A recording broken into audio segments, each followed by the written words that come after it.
Hi everyone, it's your boy Zach, and I have a riddle for you. When is an EFAP not an EFAP?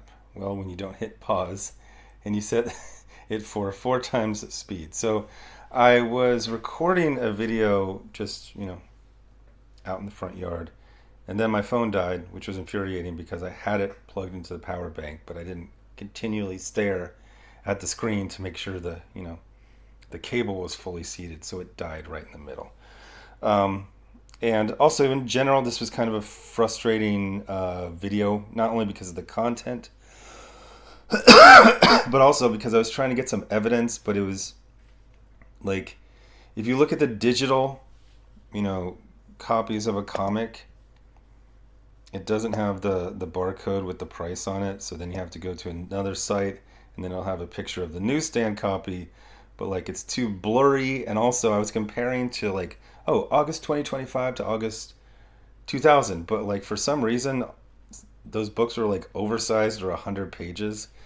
But so I was like, I'm getting very, very, very angry. And then my phone died. So I thought of a concept. It's I don't know, what do you call it? Instead of every frame a pause, it's every frame screaming by at 4 times speed, but I have the closed caption on. But anyway, I've been very critical, no pun intended, about these right wing YouTube channels. When it became clear that many of them were liars, that almost all of them had a narrative that they would spin no matter what it was. I mean, West did a video where he said absolute line being a hit was going to destroy DC, and it was a real stretch. I mean, whenever he doesn't have a co-host, he does have a co-host as ChatGPT, so it's just ChatGPT. The funny thing is that ChatGPT is overwhelmingly positive. So he's having to type in prompts that are like, the absolute line is doing good. How could that be a bad thing? And then it will spit out. But it's very obvious that he's reading from a script. But anyway, as frustrated as I was, I go to the channel and he's got a new banner and he's got a new video, whatever this is called, the pinned video. And this is comics first. Shut the fuck up. Dude, you have a pattern, a well-established pattern, which is 6 days a week. You give the most negative spin on the industry. You make the hobby look absolutely awful. Then on Saturday, you'll talk about actually reading comics. Admit that, like, there's half a dozen good comics every single fucking week. And then you go right back to everything's terrible, everything's awful. So this is the new, basically trying to sell memberships. But anyway, You know what's broken about comic book coverage on YouTube? I can tell you what's broken about comic book coverage on YouTube. You have a bunch of people who are tourists and or hate art, pretending to be critics when they're really just trying to push their politics and religion. Anyway, moving on. Everyone's either kissing corporate ass or screaming into the void. It's time to change that. I've been covering comic books here for over 7 years because I believe in the medium, and I think it deserves better than surface level hot takes and clickbait drama. Okay, so better than surface level hot takes and clickbait drama. So this is like, blind bags, don't fall for Marvel and DC's Chase variant scam. How DC and Marvel's prices are burying comics. Marvel's new X-Men lineup is a disaster. Yeah, all of this is just clickbait, tourist, thimble-deep coverage, either relying on a co-host or relying on ChatGPT. So anyway, getting to the video. So I got the volume down. I've watched this, but I've restarted it. I've got the speed set to 4, and the captions are on. So let's see if this works. I've always found the EFAP concept pathetic, because it's like, look at this lame ass. Let me spend 5 hours talking about something he said for 10 minutes. No, I got shit to do. All right. I got my my notepad right here, and this is a thing in the military. Well, definitely in the infantry. You're always expected to have writing gear on you. Even weirdly enough, during PT, like there's not an excuse to be like, I'm in shorts. It's like, you get a little notepad, like if you're a squad leader or something like that. So I started writing stuff down, and I'm getting a lot more done. I have, online and apps and stuff like that But just writing on a piece of paper and then crossing it off is so freaking satisfying. So I'm scripting and lettering LAX. I've also got my table set up to draw the comic book, which means I have to have the tablet on my lap because there's no room. But I'm very excited to start doing that. So anyway, so let's see if this format of EFAP that isn't an EFAP works. So right off, right off the bat, I'm pissed off because Wes is talking about 1994 and going to the 7-Eleven to the spinner rack, and it's 20 years before he started collecting comics. First of all, how do you live through the 1990s and not collect comics in the 1990s? Second of all, how often do you hear me talk about comics in 1968?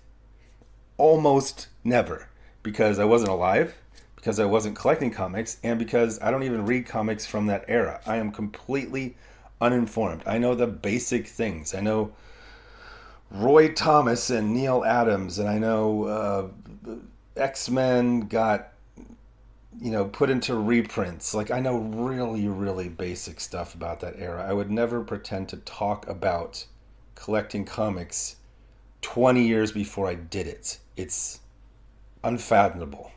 But the point is, for 6 days a week, to just make the comic medium and industry and hobby just look absolutely awful, and then on Saturday morning go, holy shit, 6 great comics came out this week. It's like, yeah. And there's also like this, when you don't live through an era, when you don't experience an era, when you don't go to the comic book stores in the 80s and 90s, you can make up this fantasy that there was like 20 amazing books. No. I'm not sure how this happened because I didn't have a huge allowance. I think my allowance was literally like $5 a week when I started collecting. And then I would mow the lawn for like an extra $5. So essentially I had like $10 a week. Maybe I'd have a little bit extra money, like $50 on Christmas. I'm just saying, I didn't have a huge budget. Somehow, I was always able to afford whatever I wanted every week because there would be like 4 or 5 good books. And this is like in the heyday of, like 1988, 1989.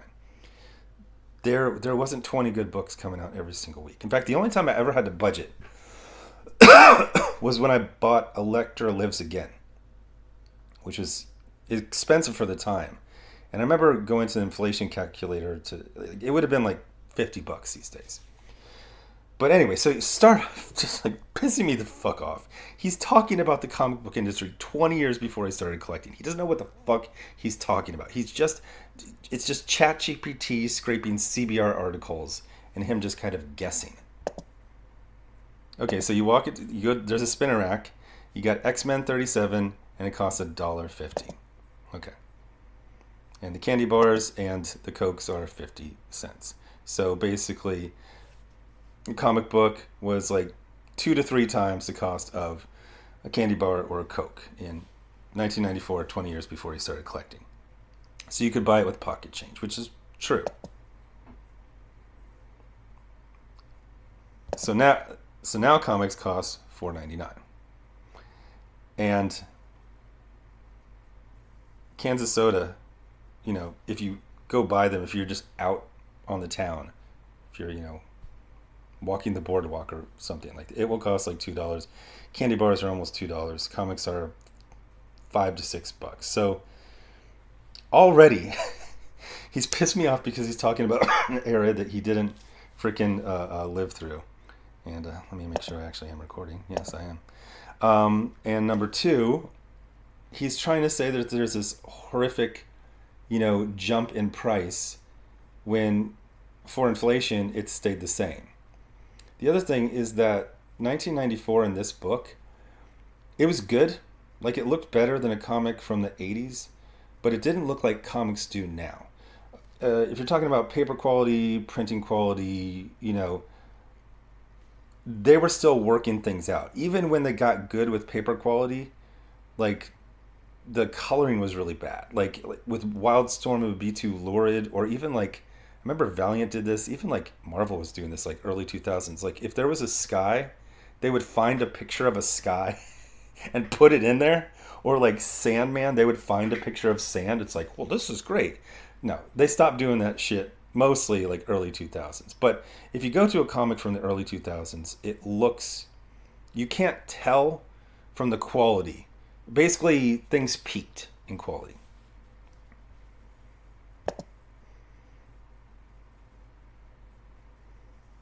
Okay, so he uses an inflation calculator, but if you use the inflation calculator from 1994, a comic should cost 350.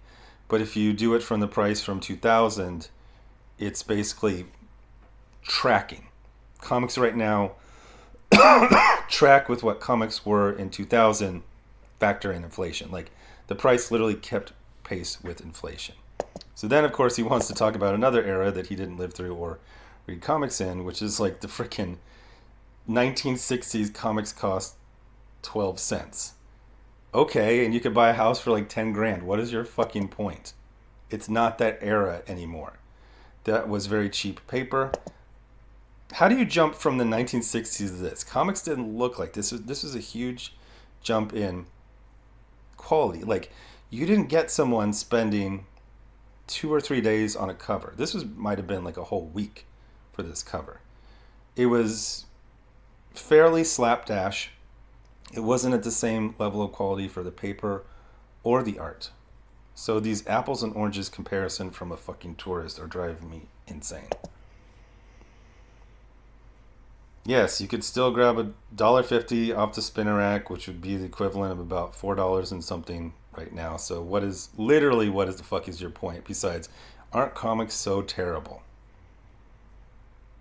Then he made like the stupidest one that the price of a graphic novel in the 1990s was less than a comic book is now, but that's not even remotely fucking true. Even when they were just churning out those, square bound, the Punisher and whatever, U.S. Agent, that stuff would be maybe $8, which would, oh God, I'm so tired. These people have reduced freaking an art form to sports. Like every conversation is like, adjusted for inflation. Anyway, not to be rude, but just fuck this guy. I'm tired of this shit.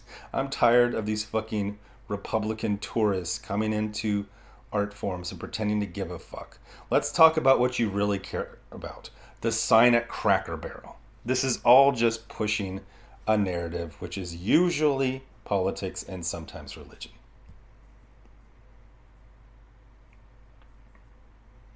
Oh, and then he's scaremongering that one day comics will cost $10 for a floppy. Yeah, in like 20 years when inflation gets there, they're nowhere close to $10 for a floppy. You can bring up, an oversized #1 issue that has all this behind the scenes stuff and a special cardstock cover. And again, they're doing this hand waving thing. I don't know why, but a couple years ago, like conservatives just gave them like permission. It's like, we get to lie all the time.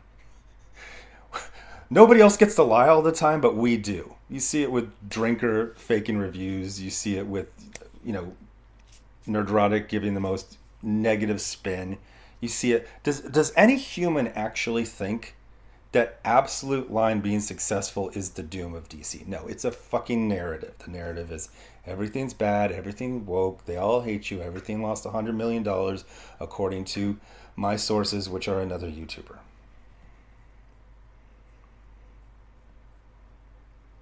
Okay, first of all, he just said the price increases don't come with better quality from like 1994, but it is better quality. A lot of those, even with X-Men Spider-Man, they were still doing flat colors, until the mid-1990s.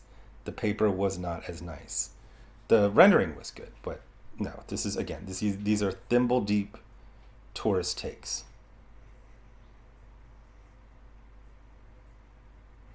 Also, I don't, how do I say this? Middle-aged men complaining about $1 like an extra dollar, that shit dries my pussy up and I got a dick. Like, what the how broke are you? It's a fucking dollar. Figure it out. Yes, so let's talk about an extreme outlier about, this Jonathan Hickman book that was, #1, he's essentially a superstar right now. #2, it was oversized. And let's act like that has anything to do with the average cost of a floppy, which, again, has kept pace with inflation for a quarter of a century. I don't know how much more. I guess I am pausing. I guess it's kind of. So now we get him reading an article, talking about an era. Actually 2018. He was probably reading comics back then because he had a channel. So yeah, if you want someone whose knowledge goes all the way back to 2018, Wes is your guy. Dave Finch interview with Rob Liefeld. 2 hours? Holy shit. Priced out. At what point? So let's go and find the most negative articles about comics when you're... What is your motto? Comics first. Okay, so talking about the newsstand, which he didn't... He doesn't know about... Newsstand to direct market is really apples and oranges because newsstand books were returnable. Ratio of variant covers you absolutely don't have to buy, and it's stupid. Why are we talking about some corporate shit? It has nothing to do with this. Your complaint is about the cost of the monthly floppy, which has kept pace with inflation for a quarter. Okay. Yeah, back in my day at the old malt shop.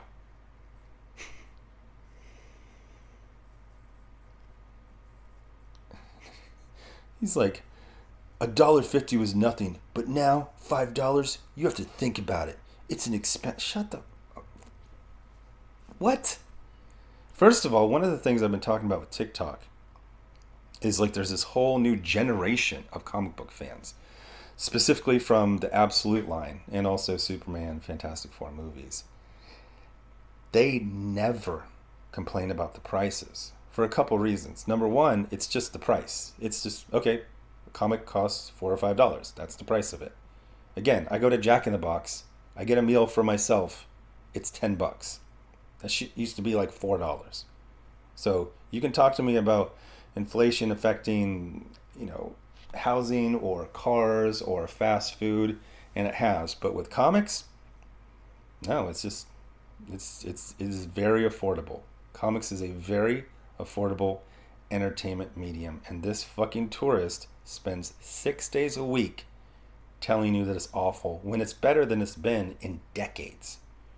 And I'm not just talking about the price and the form factor. I'm talking about one of the weirdest things is they'll just kind of like, oh yeah, Daniel Warren Johnson.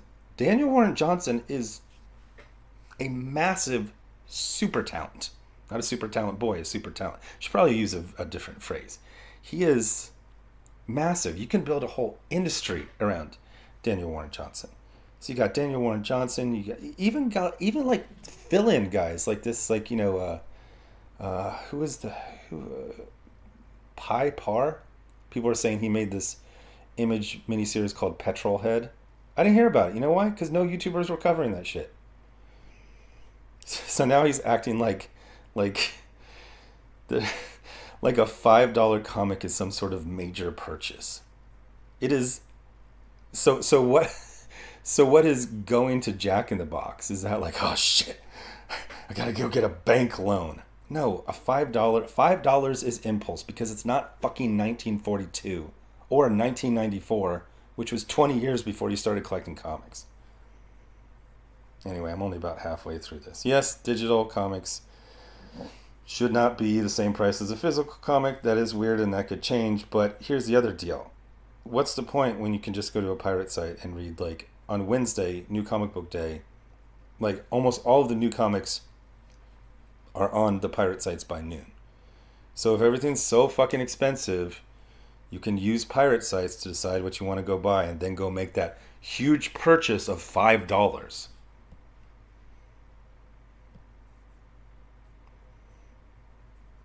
So then he starts talking about spinner racks, and he says, oh, you can't bring them back because it's valuable real estate, and it's like, okay, first of all, tourist. They have brought comics back to like the Sheetz convenience stores a few years ago. It was a fucking disaster. Throughout my time in the military, they would have them at the PX, the Shopette. They had them in Barnes and Noble on the stands, like a literal physical spinner rack. Yeah, that went away mostly in the 1990s. But comic books on shelves at convenient places, That went well through the 2000s. I think through all the 2000s. Also, they have fucking Archie at like every single checkout at every HEB. They have the Archie Digest. Also, for the last few years, they've had this Spider-Man book. It's more of an activity book, but it will have like 3 comic book stories in it. So the idea that there's no place to find comics, you can read them on a pirate site, and they do have them at the checkout. They're just, it's Archie. Like, who cares? And it's a puzzle book. But they've brought comics into stores. They brought comics into Walmart. It didn't go well because, and this can be a very long video, it's not the fucking 1940s where kids were playing with like jacks, those little pieces of metal. You bounce a ball and you, how many can I scoop up? I mean, I think motherfuckers were still playing stick and hoop, which is it's like a wooden hoop, and you go down the street and you hit it, and then it like runs along next to you. There was nothing to do. By the mid 1990s, you got the Game Boy Color. Consoles are getting a lot fucking better. I think people forget that consoles were kind of dead in the late 80s until, which one was that? Nintendo came out, and then there were a bunch of different consoles, and then video games started getting really good. You know, everything wasn't flat. You could be in 3D. I mean, you have like GoldenEye and stuff like that. So 1990s, you're having handheld video games. You're having explosion in the quality and the fun. So there's competition. People aren't reading Superman for 10 cents and playing stick and hoop and jacks. You have a Game Boy in color, and you have whatever. I'm blanking on every single Dreamcast, whatever. You know, I almost said ColecoVision. But anyway, so this is another thing I've been saying. You get all these boomers and tourists saying like, oh, we need to fix comics. There's a whole new generation. And number one, you're ignoring them. Number two, they don't see comics as being broken. They see an industry where comics are half the price of a fast food meal. And you can count on at least like 4 good comics every single week. So what is the problem besides stirring up clickbait drama so you can get some chump change AdSense revenue? Still talking about the costs, pretending it's completely impossible to find comics even though you can literally just get on your tablet and go to a pirate site, talking about free comic book day like anybody's given a fuck about that for the last 5 years. Hey, do you want to go stand in a really long line to get an out of continuity anthology book? No? That's weird. Okay, talk about manga even though you don't read it. $5 is some incredible, insane price that nobody can afford. I went to, it's funny, it's like, I always see comic books stores as like a destination, like you go there specifically, but I went out to dinner with a friend last Friday.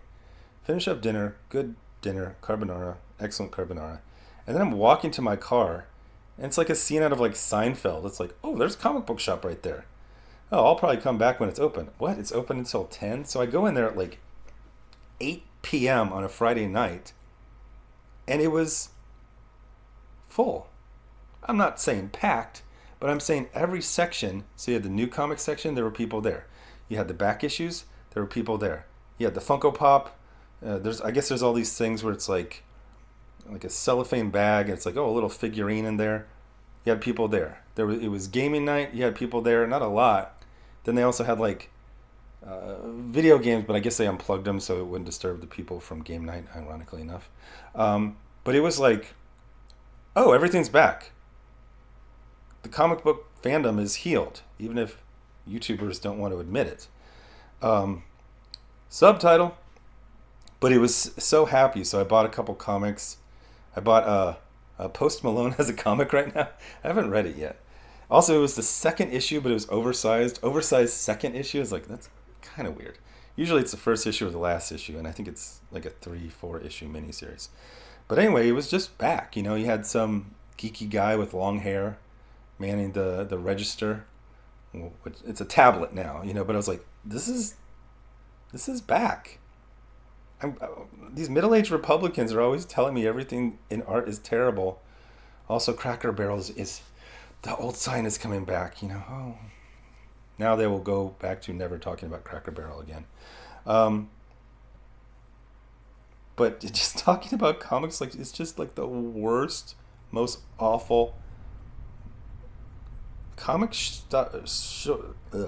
book stores stopped closing years ago.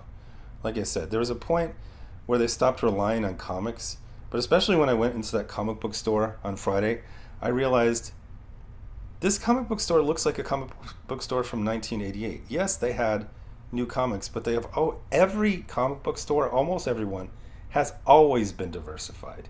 Even at the height of the boom of the 1990s, it was very rare to go to a store that was just comics, especially just new comics. This is the point. It's like, Zach, you can't change. You used to say this. Yes, because the industry changed, because YouTubers changed. I'm saying the same shit. Here's a good comic. Check it out. Here's a bad comic. Avoid it. Here's a group of people who get up every day to destroy a medium, to make it awful. 2017, it was left wing. Right now, it's the religious right wing. Okay, so everything's terrible. Hey, remember 2017? Yes, we remember 2017. First of all, it was before you even had a channel. Second of all, it was 8 fucking years ago. So yes, we can continually every week go, hey, remember with the milkshake? Hey, remember the baseball bat? Yes, shithead. There's also 6 good books coming out every single. You could review a good comic instead of those first 6 days of the week where you make comics sound like an awful, exploitative, horrible, expensive hobby. You could be individually reviewing the 6 good books that come out, and then once a week you could say, like, remember when Neil Adams had his stapler stolen? That kind of bullshit. That 2018 slop. That doesn't even apply anymore because it's completely different. It's not just a different industry. It's a different world. I swear to God, people are nicer than they were before lockdown. I go out every single weekend, and I've just noticed like people are chill and they're happy to be out, and it's not going away. It's not just that first burst of energy where it's like, oh, I can go to the grocery store without a mask on. Like, people are going out. It's fun now. Yeah, people are also staying in because they have great home entertainment systems. But I'm going to the movie theaters every 2 weeks. I'm very, very excited about Caught Stealing. It's this like crime movie set in the 1990s, New York City. Very excited about that. Already got tickets for that. And somehow I'm a middle-aged Republican who doesn't hate everything. It's possible. It's absolutely possible. So yeah, talking about shit from 2017. Oh yeah, 2017 was a bad time. Yeah, it was a real bad time. Now acting like people are forced to buy variant covers, which absolutely, I think you're a dipshit if you're chasing variant covers. Yeah, FOMO kicks in, except for you're a middle-aged man and you can literally say, I don't want this. Yeah, the pricing model that has kept pace with inflation for a quarter century.